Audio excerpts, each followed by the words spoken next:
Bonjour tout le monde et bienvenue, j'espère que vous allez bien. Dans ce tutoriel, je vous propose d'apprendre à tricoter le point de chevron alterné. Donc c'est le point que vous avez en face de vous qui dessine des petits traits obliques comme ceci en forme d'épi. C'est un point que vous pouvez utiliser pour plusieurs types de projets, pour un petit pull par exemple, bonnet, écharpe, etc., etc.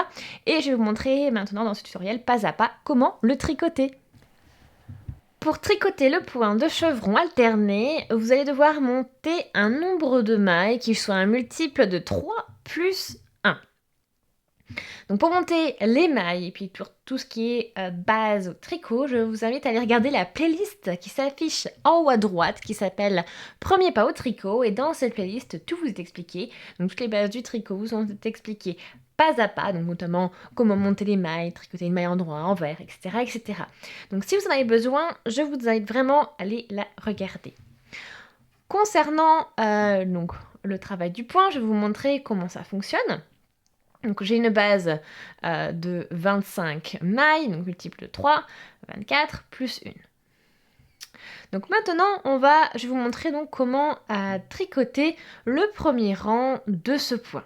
Donc on se met en place, on prépare le fil et avec l'aiguille de droite, on va tricoter la première maille et ce sera une maille en droit. Donc je pique de la gauche vers la droite au niveau du brin avant de ma maille, comme ceci, de manière à ce que la pointe de mon aiguille aille vers l'arrière du travail.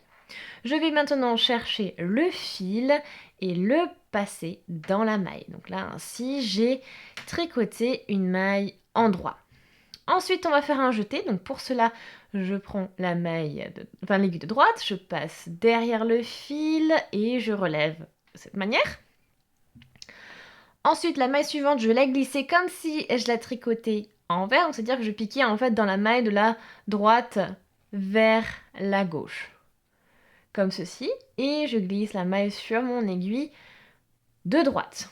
Ensuite, je vais tricoter 2 mailles en droit, donc je garde du coup le fil derrière le travail.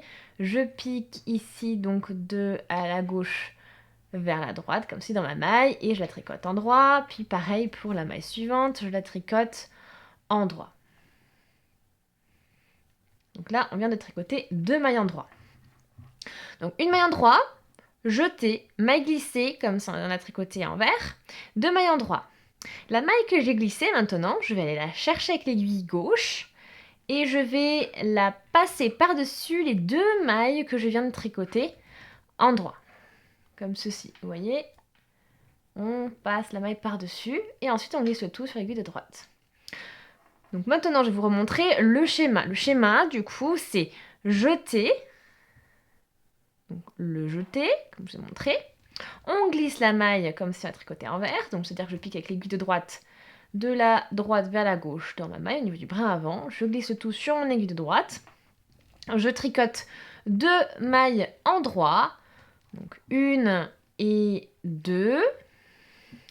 Et ensuite, donc la maille glissée qui est juste ici, on va la passer par-dessus les 2 mailles que je viens de tricoter.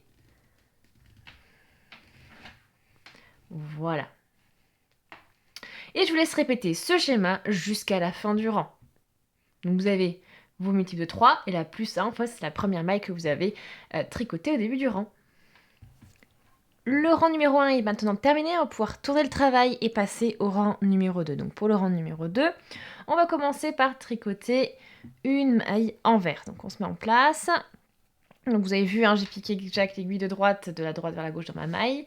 Je cherche le fil qui est devant le travail et je passe le tout dans la maille et on glisse le tout sur l'aiguille de droite. Ok. Maintenant, je fais un jeté. Je glisse la maille suivante comme si je la tricotais envers et je tricote 2 mailles envers. Donc une maille envers, 2 mailles envers. Et ensuite la maille que j'ai glissée tout à l'heure, on va la passer par-dessus les 2 mailles tricotées envers. Voilà, donc c'est le même principe que tout à l'heure, sauf que vous êtes à l'envers. Donc je vous remontre, on reprend le jeté. Donc ça ne change pas par rapport à tout à l'heure. Ensuite, on glisse la maille. Donc on laisse cette fois-ci le fil devant le travail parce qu'on travaille en maille envers. On glisse la maille, comme si on tricotait en vert, et on tricote 2 mailles en vert. Donc comme tout à l'heure, tout à l'heure j'avais du coup tricoté 2 mailles en droit. Et là donc du coup le fil, enfin la maille que j'ai glissée, je vais aller la chercher avec mon aiguille de droite et je vais la passer par-dessus les 2 mailles que je viens de tricoter. Donc, vous avez bien compris que donc on a l'inverse par rapport à tout à l'heure, c'est qu'ici on tricote des mailles en vert. Et aussi vous avez vu quand le jeter, tout à l'heure j'ai bien laissé les fils derrière le travail quand j'ai glissé la maille, quand j'étais à l'endroit. Et maintenant je fais en sorte que le fil soit devant le travail, parce que je travaille avec des mailles en vert. D'accord? Et après je peux la glisser. Donc je vous laisse continuer à travailler votre rang numéro 2 et je vous retrouve quand il sera terminé. Le rang numéro 2 est terminé, donc maintenant je vais vous laisser alterner ces 2 rangs parce que le point est construit sur cette base de 2 rangs. Je vous laisse poursuivre, ça vous permettra donc de pratiquer un petit peu et puis vous pourrez observer comment le point évolue. Je vais faire pareil de mon côté et je reviens vers vous quand j'ai une bonne longueur qui sera suffisante pour vous donner un bel aperçu. Et voilà le rendu du point après avoir tricoté plusieurs fois le schéma. Donc vous pouvez bien voir maintenant les petits traits qui sont inclinés par-ci par-là, donc dans des orientations différentes. Ça forme comme des petits épis ici sur votre travail en colonne. Donc j'espère vraiment que ce point vous plaît.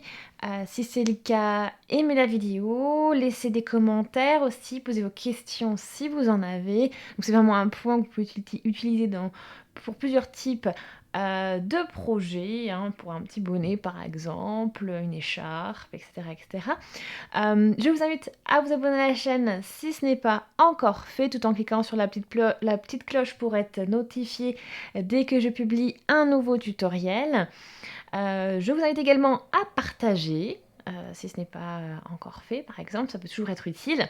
Merci beaucoup d'avoir regardé la vidéo et on se dit à très très vite, salut!